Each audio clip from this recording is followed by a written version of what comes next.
Oi, gente, bom dia. Bom dia, Bruna. Aqui tá muito frio. Ô, Chay, mas olha, sabe que aqui também? Mas não, é muito engraçado, né? Não sei se vocês sabem, mas eu sou de Santos, que é litoral de São Paulo. Tá 22 graus, mas tá frio. Que inveja! Aqui tá Eu muito imagino que o frio doce. daí é mais frio, né? Quanto tá aí? Tá 12 agora e tá chovendo ainda. Aqui tá chovendo também. E, nossa, não para de chover. Verdade. Faz desde terça-feira de noite que tá chovendo aqui. Aí hoje eu fui pra academia e tinha dado uma trégua. Quando eu voltei, tomei uma chuva, uma chuva. Ai, meu Deus, estava de bicicleta e pensem, cheguei Vá. maravilhosamente encharcada. Uma delícia. Gente, olha só.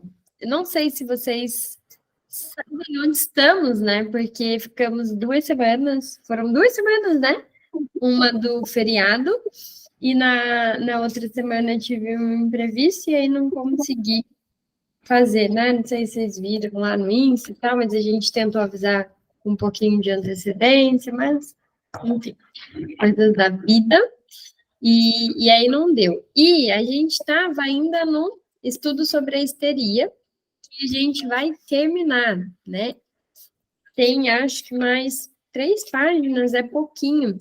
E aí eu queria saber se o que vocês acham, assim, né? A gente continua e finaliza esse, e o que estava previsto hoje era a gente iniciar esse pequenininho, né? Bem humilde livrinho. E eu não sei se vocês estão com ele aí. Ai, a Alzeni está com ele ali.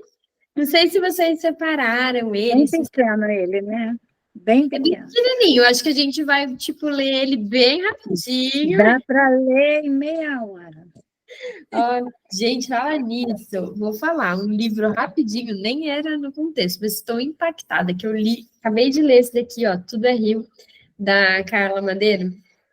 Li ele em 4 dias. Meu, que livro sensacional. Sério, Qual o leia. nome dele? Compartilha aí para nós. Ele se chama Tudo é Rio. Vou colocar aqui para vocês. Olha que livro incrível. Tudo é o quê? Tudo é Rio. Coloquei aqui Rio? no chat. Ah, tá. Deixa eu ver, a Ana Calma aí. colocou aqui que a leitura dele inicial será de que página até que página. A gente não coloca de que página até que página, né? Então, porque eu não sei, a gente vai lendo e vai pensando ali, vai discutindo, às vezes a gente lê por mais tempo, às vezes mais discussão, então não tem uma previsão. A gente vai iniciar do primeiro capítulo, que é Uma ânsia de conhecimento, na página 21. E aí a gente inicia por ali. Se eu não me engano, mandaram lá no. Eu vou até pegar um marcador de página. Mandaram no o PDF, né? Vocês conseguem me confirmar se mandaram mesmo? Ele precisa de um marcador de páginas para a gente não se perder.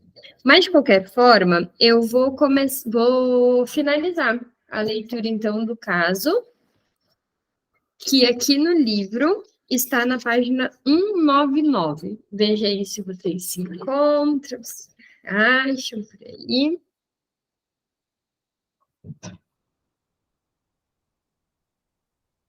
E aí, qualquer coisa também, vocês depois pegam, né, quem não tiver com livro, ou vai acompanhando mesmo a leitura, ouvindo, ou pega lá o Bruna, PDF no grupo. desculpa.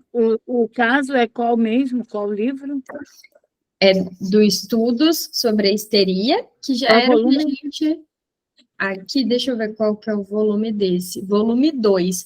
Mas 2. ele tem o PDF lá. Eu tenho ele aqui, eu vou pegar. Tem, então, é volume É qual 2, página? Volume 2, qual página? 199. Tá, obrigada. Tá bom? Posso começar, então, esse? Sim? Beleza. Nessa fase do trabalho, chegamos finalmente à reprodução de sua nevralgia facial, que eu próprio tratara nas ocasiões em que surgiu em ataques atuais. Estava curioso em descobrir se também a nevralgia mostraria ter uma causa psíquica.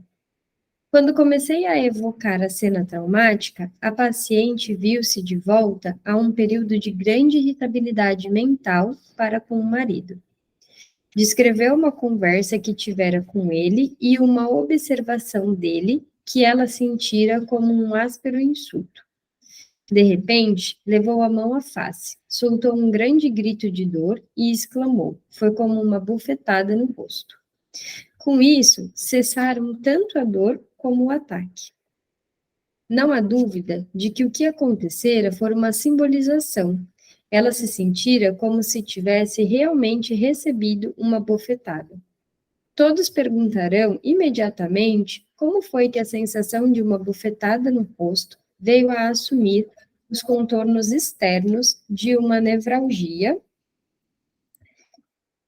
do trigêmeo, porque se restringiu às segundas e terceiras ramificações, e porque piorava quando a paciente abria a boca e mastigava, embora, diga-se de passagem, não quando ela falava. No dia seguinte, a nevralgia estava de volta, mas dessa vez foi dissipada pela narração de outra cena, cujo conteúdo fora, mais uma vez, um suposto insulto. As coisas continuaram assim por 9 dias. Parecia que, durante anos, os insultos, principalmente os externados verbalmente, haviam, através da simbolização, provocado novos ataques de sua nevralgia facial. Mas, por fim, repercorreu o caminho de volta a seu primeiro acesso de nevralgia, mais de 15 anos antes. Ali não tinha havido simbolização, mas uma conversão através da simultaneidade. Ela vira um quadro doloroso, acompanhado de sentimentos de autocensura, e isso a forçar a rechaçar outro grupo de pensamentos. Assim, tratava-se de um caso de conflito e defesa. A geração da nevralgia, naquele momento, só podia ser explicada pela suposição de que ela estava sofrendo, na época, de leves dores de dentes ou de dores no rosto. E isso não era improvável, visto que ela estava, então, nos primeiros meses de sua primeira gravidez. Assim, a explicação foi que essa nevralgia passara a ser indicativa de uma excitação psíquica específica, pelo método usual da conversão, mas que posteriormente pode ser acionada através de reverberações associativas provenientes de sua vida mental ou da conversão simbólica. A rigor, o mesmo comportamento que encontramos na senhorita Elizabeth von R. Darei um segundo exemplo que demonstra a ação da simbolização em outras condições. Num determinado período, a senhora Cassili foi acometida por uma violenta dor no calcanhar direito. Uma dor lancinante a cada passo que dava, que tornou impossível andar. A análise levou-nos, com relação a isso, a uma época em que a paciente estivera num sanatório no exterior. Ela passara uma semana de cama e ia ser levada ao refeitório comum pela primeira vez pelo médico residente. A dor sobreveio no momento em que ela lhe tomou o braço para sair da sala com ele. Desapareceu durante a reprodução da cena, quando o paciente me disse que, na ocasião, ficara com medo de não acertar o passo com aqueles estranhos.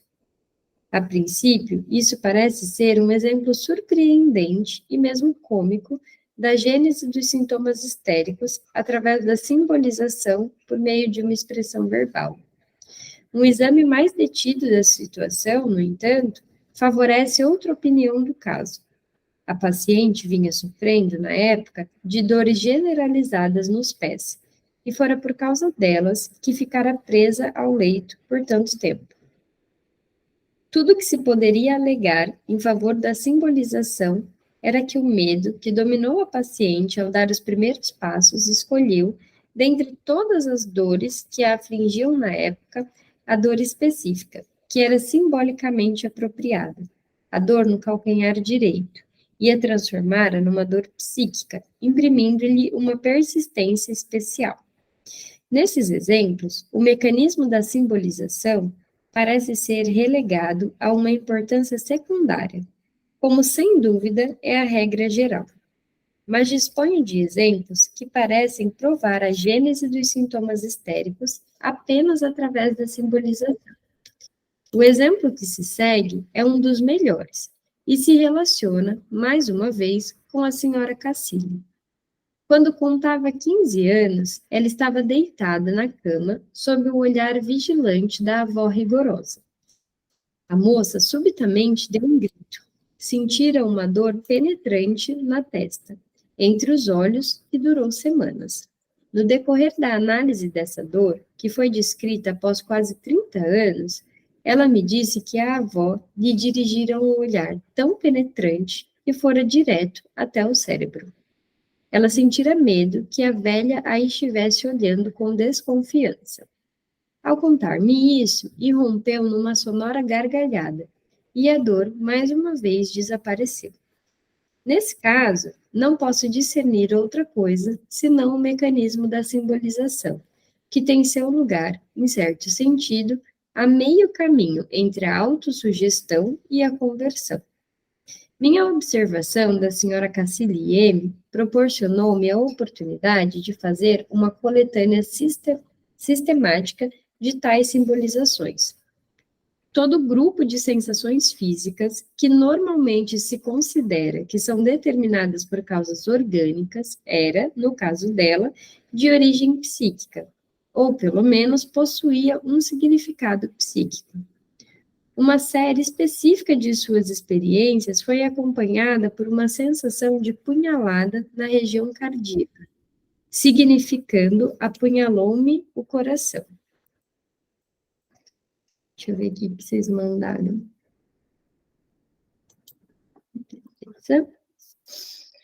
A dor... Bruna, pode, por favor, me dizer qual a página que você está agora? Não estou conseguindo acompanhar. Na página 201, no segundo parágrafo. Obrigada. Uma série específica de suas experiências foi acompanhada por uma sensação de punhalada na região cardíaca, significando apunhalou-me o coração. A dor que ocorre na histeria, em que se cravam pregos na cabeça, tinha sem dúvida de ser explicada, no caso dela, como uma dor relacionada com o pensamento. Uma coisa me entrou na cabeça. As dores dessa espécie eram sempre dissipadas, tão logo os problemas em jogo eram esclarecidos. Junto com a sensação de uma aura histérica na... Junto com a sensação com uma aura histérica na garganta, quando essa sensação surgia após um insulto. Havia a ideia de que terei que engolir isso. A paciente apresentava uma quantidade enorme de sensações e ideias que corriam paralelamente umas às outras. Ora, a sensação evocava a ideia que explicava, ora, a ideia criava a sensação por meio da simbolização. E não raro, tinha-se que deixar em aberto a questão do qual dos dois elementos for o primário. Estava lendo esse trecho aqui, eu lembrei que eu já ouvi no consultório falarem que pararam de comer porque estavam sendo alimentados pela angústia que estavam sentindo. Então, sabe quando a pessoa fala, nada desce, nada me desce, parece que eu estou cheia, não dá nem espaço para fome, porque estou tomada de angústia. Ou uma outra coisa também que as pessoas costumam dizer é que aconteceu algo, ficaram tão nervosas, tão chateadas que vomitaram na tentativa de colocar aquilo tudo para fora. Vocês já ouviram algo nesse sentido? A gente tanto já ouviu quanto já sentiu, né? Aposto que já deu para sentir também essa mesma sensação.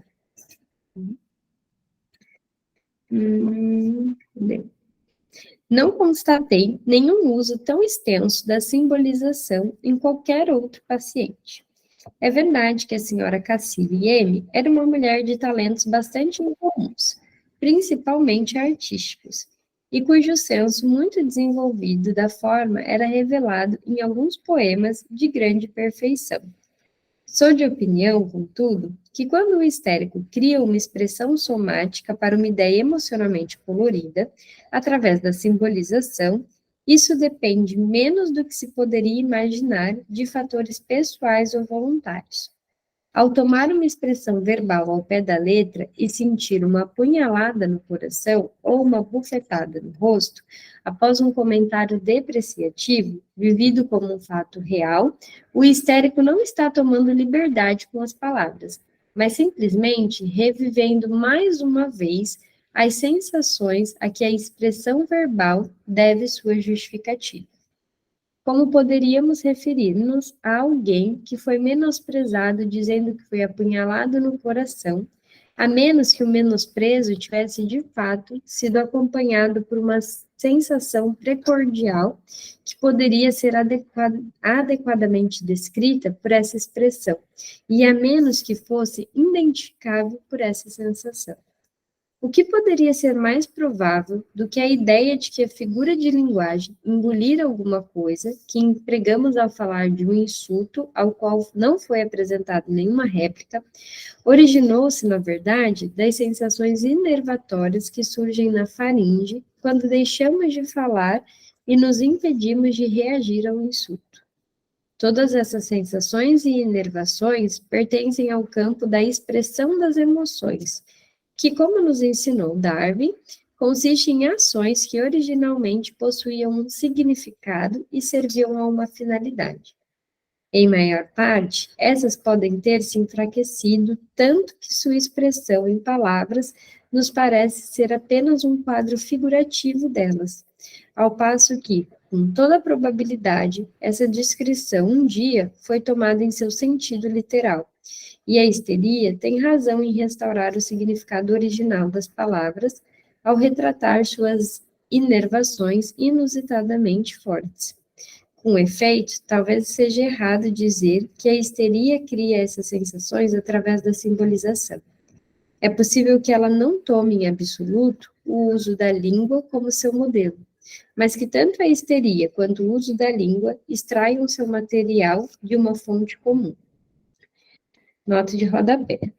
Nos estados em que a alteração mental se torna mais profunda, encontramos também, nitidamente, uma versão simbólica, em imagens concretas e sensações, de estilos mais artificiais de linguagem.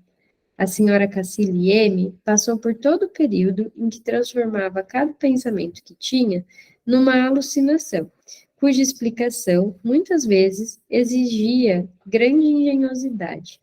Queixou-se a mim, nessa ocasião, de ser perturbada por uma alucinação em que seus dois médicos, Breuer e eu, pendiam de duas árvores dispostas lado a lado no jardim. A alucinação desapareceu depois que a análise trouxe à tona a seguinte explanação.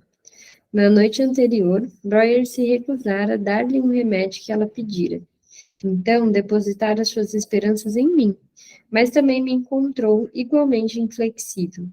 Enfureceu-se conosco por causa disso, e em sua cólera pensou: não há por que escolher qualquer um dos dois. Um é o pendente equivalente do outro. Um breve, então, resumo do caso clínico da senhora Elizabeth foi apresentado por Freud na segunda de suas 5 lições. E aqui finalizamos, então, essa leitura. E aí, quem acompanhou toda, o que acharam? Conversem, falem, vocês sabem que eu gosto de ouvir vocês, estou sempre chamando vocês para participarem, né? É muito interessante, Bruna, porque tá escutando direito, não sei para mim se está ruim ou... Mas estou te ouvindo. Tá, é muito interessante, porque assim, quando o outro tem que ser cuidado, a gente se coloca, eu tô passando por uma situação agora, e isso a gente percebe o quanto isso é complicado e difícil, de quanto que a gente tem que demandar para esse outro, sabe? dessa energia, de toda a questão psíquica, toda essa questão do físico, do quanto a gente tem que se demandar para esse outro, sabe? E do Sim. quanto o outro também se coloca numa situação de que o psicológico dele fica afetado, sabe? E o quanto isso adoece cada vez mais, né? Sim. O sofrimento demanda bastante, né, do corpo, Hum, mente e corpo.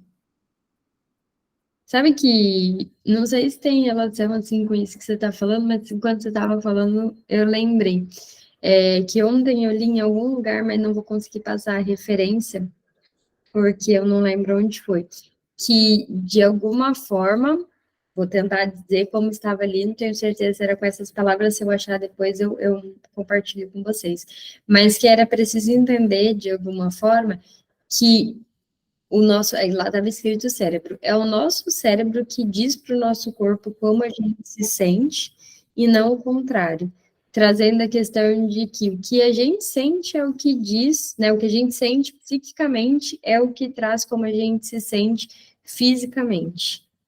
Faz sentido para vocês pensar também, né, nisso que eu estou dizendo com o caso, com a experiência?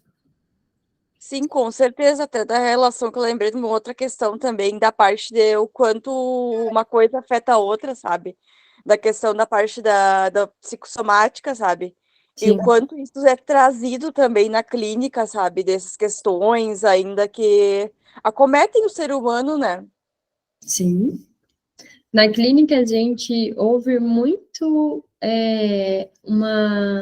as queixas do corpo, né? Muitas vezes, quando a pessoa chega, ela chega dizendo daquelas queixas do corpo. Porque eu sinto isso, porque dói aquilo, porque eu tenho isso, eu tenho aquilo, sempre do que vem primeiro de fora.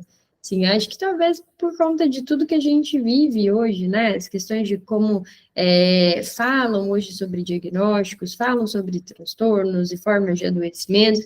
Então, não sei para vocês, assim, mas eu acho que nos últimos anos eu não consigo lembrar de alguém que tenha chegado e falado que estava buscando terapia porque estava triste. Ninguém está triste. Embora todo mundo diga que seja, todo mundo, né? Tô trazendo assim, de uma maneira, falando assim, de uma maneira escrachada. Todo mundo está depressivo. Mas triste não. É depressiva, fobia social, é borderline, eu não sei mais o quê. É tudo esses Eu gosto de perceber as ondulações, assim, da onde que a gente vai passando. Antigamente era bipolar, passou para o borderline, TDAH, e agora eu descobri que eu tenho baixa energia social. Eu Gente, esqueci esses dias, e eu, meu Deus do céu, o que que é isso? a gente vai vendo aqui, né, as flutuações, assim, de como que... E, tipo, e aí é aquele mês no consultório que todo mundo fala que tem TDAH.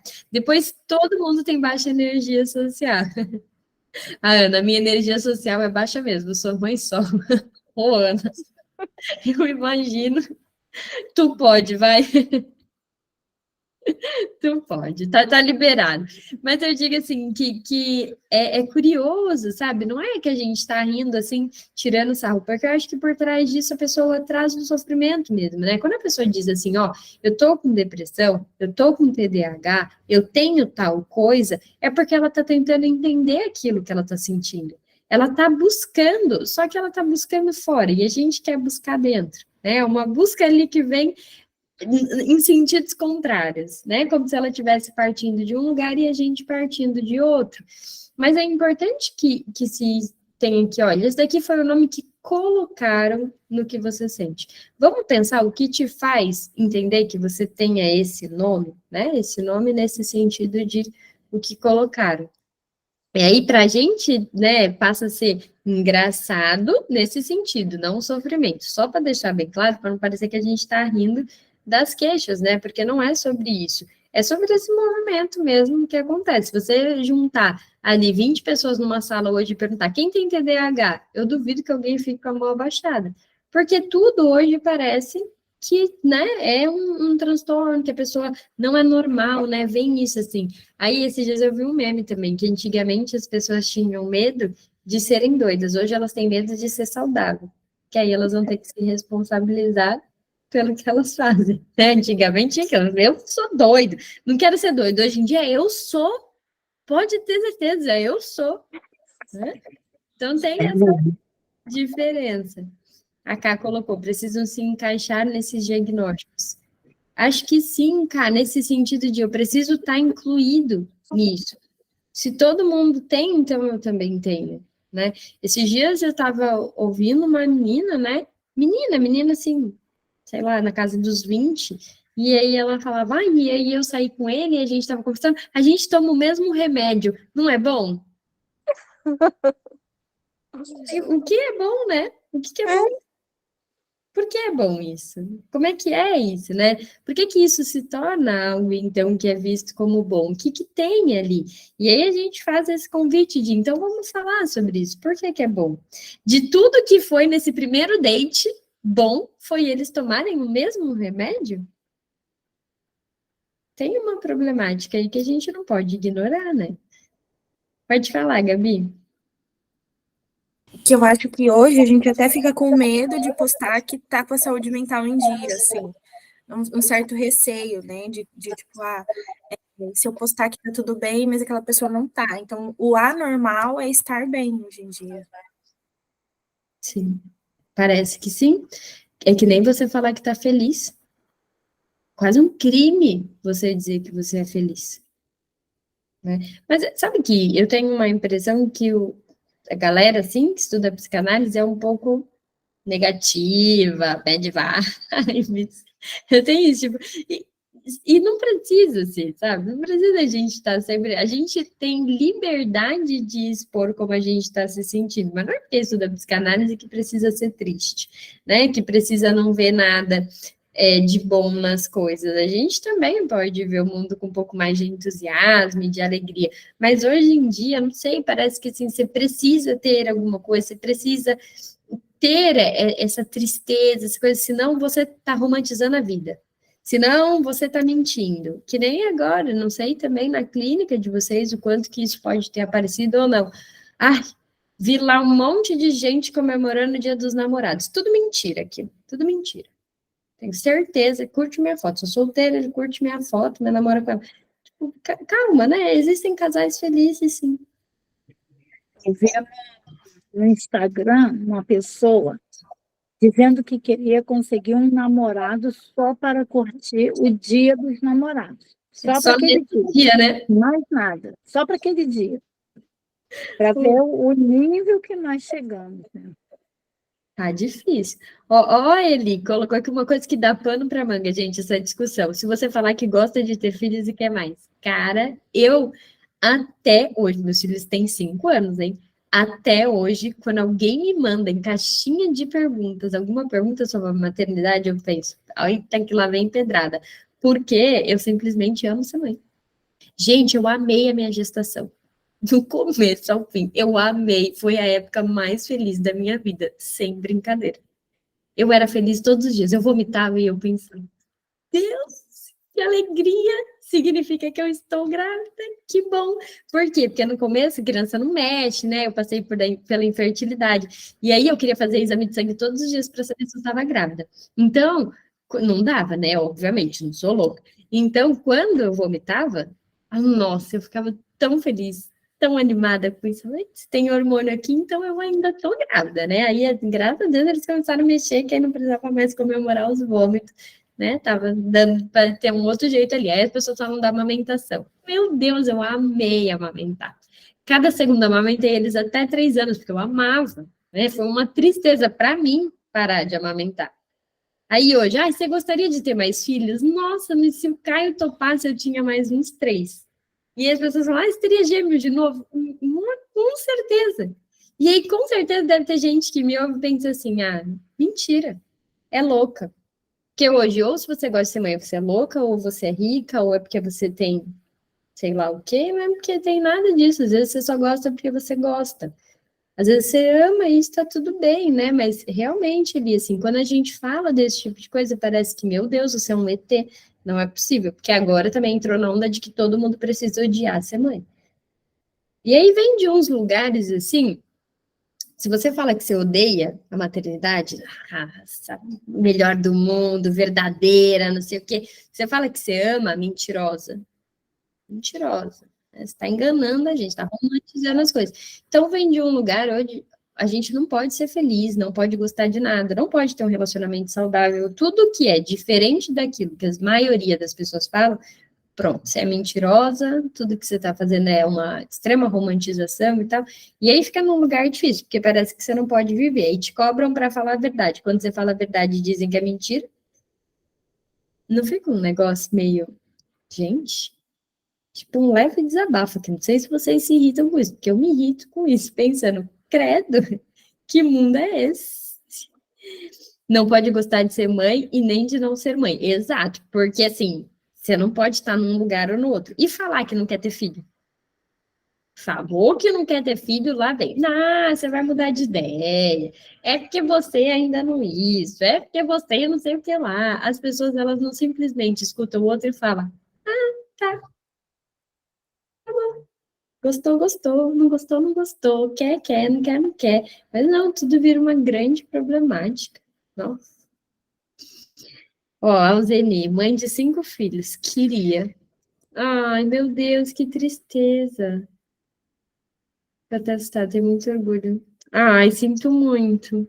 Eu nem consigo imaginar, não tem nem palavras assim, né, para escrever qualquer dor que seja. Quando minha tia perdeu o meu primo, ele tinha 17 anos já, né, e ele era filho único dela. Até hoje ela fala, já faz muitos anos isso, né, pelo menos uns 15. E até hoje ela fala assim, sabe, você vê o sofrimento. Inclusive, esse livro que eu indiquei para vocês, Tudo é Rio, cuidado com os gatilhos, porque fala sobre isso, tá? E como você se interessou em Então, fala sobre... nós que trabalhamos até com luto, né? E vivendo a experiência do luto, de perder um filho, quando ele foi uma coisa assim muito, não dá para esquecer. Ele, quando fez um mês que eu fiz a festinha dele de 1 ano, ele estava descendo a sepultura, literalmente. Então, assim, é uma dor que não acaba nunca. É uma data que você não esquece nunca. O aniversário é aquele mês que você passa o mês inteiro, por mais que você já tenha vivido esse luto. Isso já tem mais de 30 anos. Então, assim, é difícil. E quando a gente tem a experiência, eu acho que é horrível para a gente, mas a gente compreende também o outro, né? É muito difícil. É muito difícil. A gente passa. Sei o tamanho da sua dor, mas eu posso imaginar que nada no É, mundo, né, para quem gosta de ser mãe, para quem não, gosta nada. disso, nada no mundo deve chegar perto disso. É assim. Porque cada um tem o seu cantinho, né? Cada um tem o seu lugarzinho, né? Na nossa vida, na nossa história. Sim. Então é desse jeito. Mas graças a Deus eu tenho hoje os quatro, né? 4 filhos, que para muitos hoje, nossa, 4, que isso? Como você deu conta? É um absurdo você ter 4 filhos. Sim. Então, hoje é um absurdo, é um absurdo. Mas eu falo, poxa, eu dou graças a Deus, porque todos seguiram um caminho bom, bacana, a qual eu me orgulho deles, entendeu? Então, assim, arrependimento zero. E acho que, não sei, né, fugindo muito da psicanálise, mas eu acho que a relação, o vínculo que se cria de mãe e filho nunca morre. Por mais que não tenha corpo, não tenha esse tipo de presença, a gente sabe que é uma ligação, né, construída ali pelo vínculo do amor mesmo. Para mim, tá? Qualquer pessoa pode Mas dar e tá liberado, mas para mim não existe eu penso igualzinho a amor você. maior que esse. Eu penso igualzinho a você. Como eu desenvolvi isso com os meus filhos, eu sempre tenho esse lugar. Eu acho que é um vínculo que nunca morre, aconteça o que acontecer. E, de novo, eu sei que essa experiência pode ser diferente para cada um, mas para quem tem isso, vai entender o que eu estou falando. É muito forte. É, eu sinto muito, viu, Roseli? De verdade. Obrigada. Mas... E assim é muito incrível quando a gente vai na casa da mãe, né? Mas que a gente é sempre, quando tem o filho pequeno, eu não sou a filha pequena, eu sou a mais velha, mas parece que o pequeno é sempre o bebê. Eu sou filha única, nem sei, gente. Olha, Não sei como é que é esse outro lado aí, viu? Ô, Bru, eu bem sei, porque a minha mãe também teve 5 filhos. Então, dá bem para saber. eu vejo essa ligação em dois momentos assim marcantes dessa questão de mãe e filha. Por exemplo, quando você, não sei se você tem essa percepção, mas se eu tô doente, eu já sou casada, eu moro longe da minha mãe, meu marido cuida de mim, se eu tô doente, ele vai comprar remédio, ele fica ali dando todo o suporte, mas se eu tô doente, a única coisa que eu penso, eu quero a minha mãe. Eu falo, toma vergonha na cara, mas eu quero a minha mãe, eu queria ser cuidada por ela. Aí ele vem, faz a sopinha, mas não é a sopa da minha mãe. Então, nesses momentos, toda vez que eu tô doente, eu penso, uau, quanto essa ligação, né, do tipo, eu quero a minha mãe, e quando, no puerpério. No puerpério ali, eu de madrugada, amamentando, acordando, aquele desgaste todo, minha mãe fez isso por mim. Cara, foi uma conexão. Eu olhei minha mãe de outra forma completamente, porque eu ficava pensando, puxa, que preciso olhar com mais carinho para minha mãe, porque ela passou por todas essas madrugadas por mim. Então, acho que esses dois momentos, assim, acho que são coisas que faz. Já tem a conexão normal do leite materno e tal, mas na vida adulta são duas coisas que eu ainda percebo que traz essa conexão novamente com a mãe em específico. Sim. Mas é aquilo que as pessoas não querem acreditar, mas a frase, quando você for mãe, você vai entender, que a mãe diz para a filha, muita coisa a gente entende mesmo. Muita coisa. Porque a gente amadurece muito também, né? E aí você passa a olhar as escolhas dela de um jeito diferente. E às vezes você até reconhece que o que ela fez foi errado, porque às vezes é errado mesmo. Né? Não vamos também romantizar e dizer que tudo que elas fazem está certo. Não, às vezes a gente também vai ter esse lugar, né? O filho também vai olhar e vai dizer: olha, minha mãe errou nisso. Mas a gente olha o erro de uma maneira diferente. Muito diferente. Eu vivo isso com os meus filhos.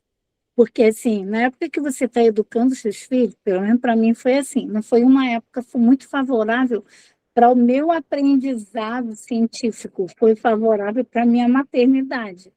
Então, assim, hoje, com o aprendizado, com a vivência, com tudo que eu tenho, eu olho para trás e falo, meu Deus, eu tinha que ter feito tudo diferente, muita coisa diferente.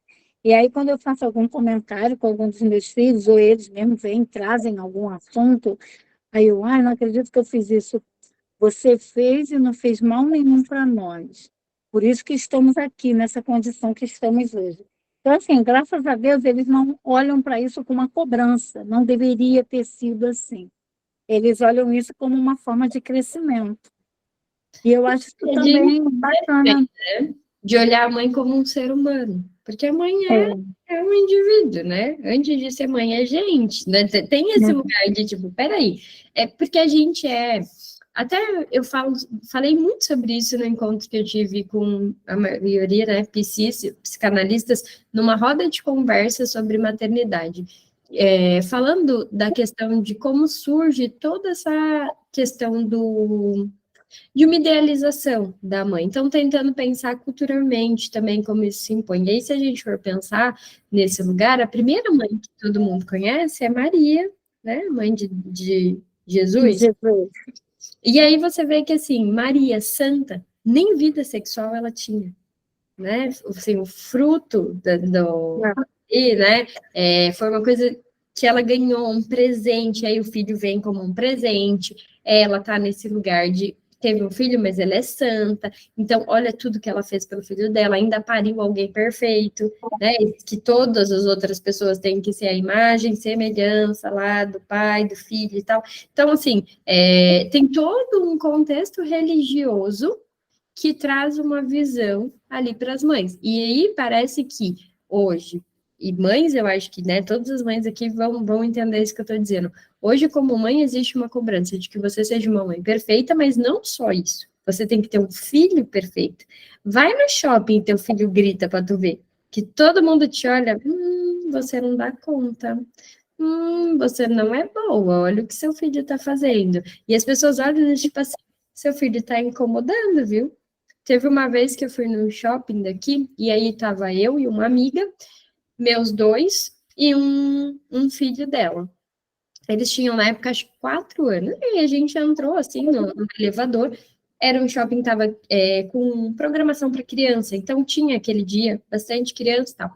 E aí entraram algumas outras pessoas no elevador, entre elas um casal, um homem e uma mulher, com uma menina um pouco maior. Acho que ela devia ter, sei lá, 7 anos, por aí, 7, 8 anos. E aí tinha um outro casal de homem e mulher e um menino que era mais novo. Eu acho que no máximo, ele tinha 3 anos. Imagina, né? Todo mundo ali entrando no elevador e tal. Não deu para o pai do menininho entrar, porque estava lotado. E aí ele saiu. Na hora, o menininho estava de boa, tranquilo.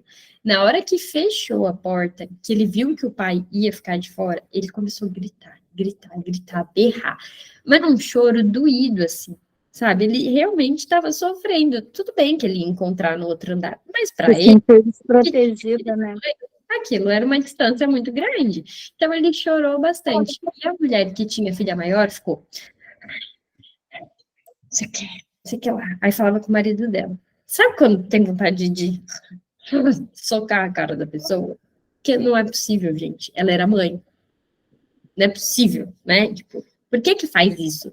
Mães sabem o quanto é desconfortável. Você já fica desconfortável por toda a questão que se existe, cultural e tal. Outra precisa ficar fazendo isso?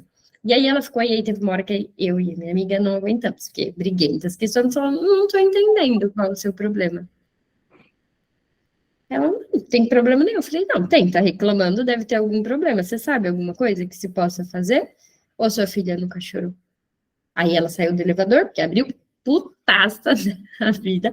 E o marido, viu? Você quer? E aí ela ficou, acho que mais brava ainda. Mas, meu, claramente era uma situação desconfortável para a mãe, para o menino, né? E aí a outra vem nesse julgamento. Então, tem muito isso. O julgamento vem, às vezes, de um lugar de alguém que a gente mais espera que compreenda, porque deveria estar ali no mesmo lugar, né?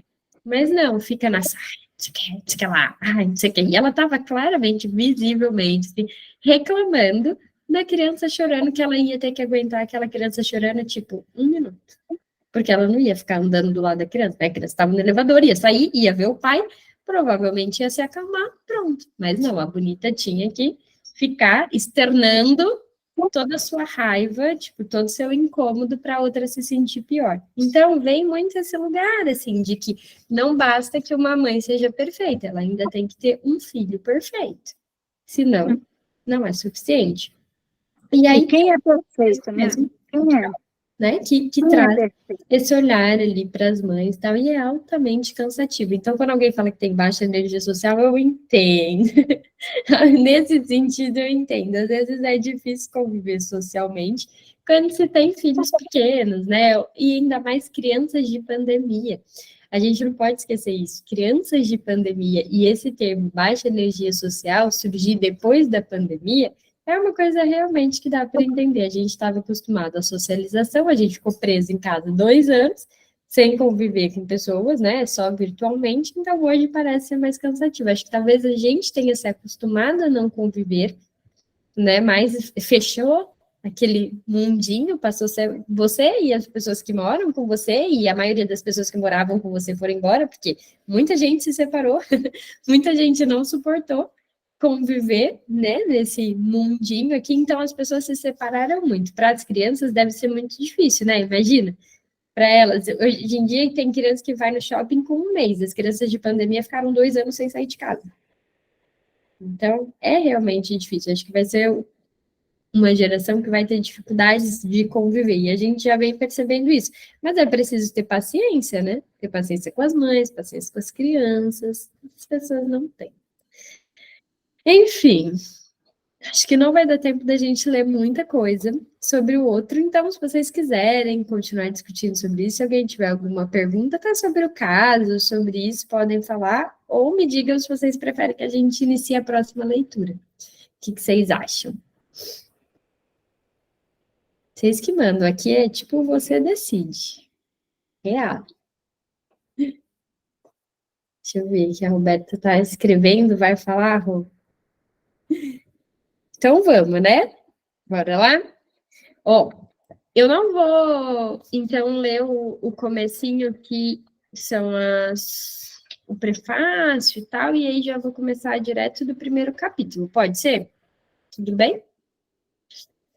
Vamos ver, depois eu vou anotar o dia que a gente começou a ler para saber quanto tempo a gente vai demorar para ler este pequeno livro, Bíblia. Então, vamos lá. Fundamentos de 1856 a 1905. E aqui está na página 21. Todo mundo se encontrou aí. Vamos lá. 1. Uma ânsia de conhecimento. Em 4 de novembro de 1899, a editora Franz Deltic, com sede em Leipzig e Viena, publicou um livro de vulto de Sigmund Freud. Aí, gente, tem algumas coisas aqui que eu não vou conseguir ler na língua correta, tá? A gente vai ter que ir dando um improviso, porque é Die Trinding. Não sei, inclusive se alguém souber sempre a pronúncia correta, fiquem à vontade, tá? Para dizer. Não sei se vocês falam inglês, alemão, se tiver alguém aqui que fale, pode sempre me corrigir, agradeço, inclusive. Mas, na página de rosto de A Interpretação dos Sonhos, constava a data de 1900. Ainda que à primeira vista, essa informação bibliográfica contraditória reflita apenas uma convenção editorial, retrospectivamente, é um bom símbolo da herança intelectual e influência definitiva de Freud. Seu livro do sonho, como ele gostava de chamá-lo, era produto de uma mente moldada no século XIX, mas tornou-se propriedade amada, tripudiada e inescapável do século XX. O título do livro, especialmente em seu alemão lacônico, Interpretação de Sonho, era bastante provocativo. Fazia lembrar aquele tipo de brochura barata, dirigido aos crédulos e supersticiosos, que classifica os sonhos como predições de coisas boas e ruins por acontecer. Freud havia ousado tomar, comentou ele, contra as objeções da ciência rigorosa, o partido dos antigos e da superstição. Mas, por algum tempo, a interpretação dos sonhos mostrou-se de pouco interesse geral. Em 6 anos, foram vendidos apenas 351 exemplares, e somente em 1909 foi lançada uma segunda edição. Aí ficam chorando as pitangas, que em 3 meses de clínica só tiveram 2 ou 3 pacientes. O homem, olha quem o homem é, que em 6 anos vendeu só 351 exemplares. Né? Vamos ter paciência com as coisas. Somente em 1909, então, foi lançada uma segunda edição. Se, como Freud veio a crer, seu destino era realmente o de perturbar o sono da humanidade, ele só se realizaria anos depois. Às vezes eu vou parar porque eu vou grifar, tá, gente? É instrutivo comparar essa acolhida morna e íspida àquela recebida por outro clássico revolucionário, que moldou a cultura moderna, A Origem das Espécies, de Charles Darwin, publicado em 24 de novembro de 1859. Quase 40 anos antes do livro dos sonhos do Freud. Sua primeira edição, de 1.250 exemplares, foi totalmente vendida numa tarde, olha a comparação. E logo seguiram-se novas edições revistas. Subversivo, o livro de Darwin ocupou o centro de agitação de grande debate sobre a natureza animal do humano e fora avidamente aguardado. O livro de Freud, que se revelou igualmente subversivo, de início parecia apenas esotérico e excêntrico, iguaria para poucos especialistas. Qualquer esperança de rápida e ampla aceitação que Freud pudesse nutrir mostrou-se realista. O trabalho de Freud fora longo, quase rivalizando com os decênios de silenciosa preparação de Darwin. Seu interesse pelos sonhos remontavam a 1882 e havia começado a analisá-los por volta de 1894. Por mais lento que tenha sido o avanço de a interpretação dos sonhos, ela é a peça central da vida de Freud. Ele observou em 1910 que considerava sua obra mais significativa. Se, acrescentou ele, chegasse a ser reconhecido, a psicologia normal também teria de ser refeita sobre novas bases. Em 1931, no prefácio à terceira edição inglesa, Freud prestou novamente sua ponderada homenagem ao livro dos sonhos. Ele encerra, mesmo segundo meu atual juízo, a mais valiosa de todas as descobertas que a minha boa sorte coube fazer. Uma percepção dessas ocorre no destino de alguém apenas uma vez na vida. O orgulho de Freud não era descabido, apesar dos inevitáveis falsos pontos de partida e dos desvios igualmente inevitáveis de suas primeiras pesquisas, tomada as suas descobertas dos anos de 1880 e 1890, confluíram para a interpretação dos sonhos. E mais, muito do que ele viria a descobrir adiante, e não só sobre os sonhos, estava implícito naquelas páginas. Com abundante material autobiográfico, imensamente revelador, o livro constitui uma fonte ímpar para o biógrafo de Freud. Ele resume tudo o que Freud aprendera. Na verdade, tudo o que ele era, recuando diretamente até o labirinto de sua complexa infância. Vamos ver quanto tem, se dá tempo de ler. Ó, vamos fazer assim? Não vai dar tempo da gente ler mais hoje, mas eu vou anotar que a gente vai finalizar na página 22 e a gente vai começar o próximo, Matéria para Lembranças. Hoje foi só para a gente ficar com um gostinho do que está por vir. E antes de vocês saírem, se vocês puderem, eu queria tirar uma foto da gente, do nosso encontro.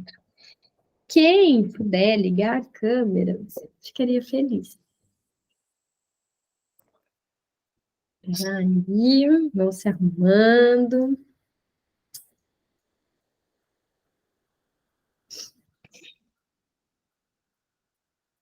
Arrumando o cabelo, ficando todo mundo cheiroso, né? Se acertando.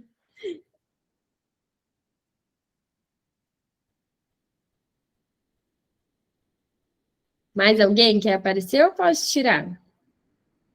Vou tirar então. 1, 2, 3 e já.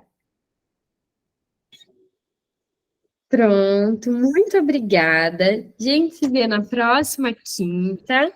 Fiquem bem e até lá, gente. Compartilha a foto, hein? Compartilha a foto lá no grupo. Tchau.